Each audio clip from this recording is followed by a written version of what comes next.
For the first time, nagsalita na ang actress-model na si Heart Evangelista tungkol sa alitan umano nila ni Miss Universe 2015 at Pia Wurtzbach. I never had a problem with Pia. In fact, I was one of those who cheered for her in the past. And I'd like to think that it was the same for her. But it's the people that she chose to surround herself with for specific reasons that makes this whole thing problematic.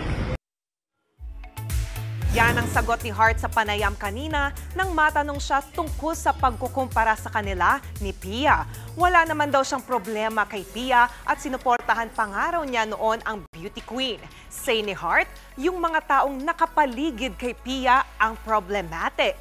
Matatanda ang nagsimula ang issue ng lumipat ang glam team ni Heart kay Pia last year. Nakadagdag din ang pag-attend ni Pia sa mga fashion week na dinadaluhan din ni Heart.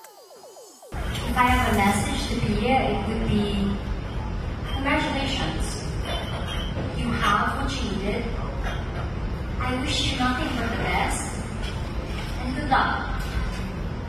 Sana hindi mangyari sa iyo nangyari sa akin. Yun lang siguro.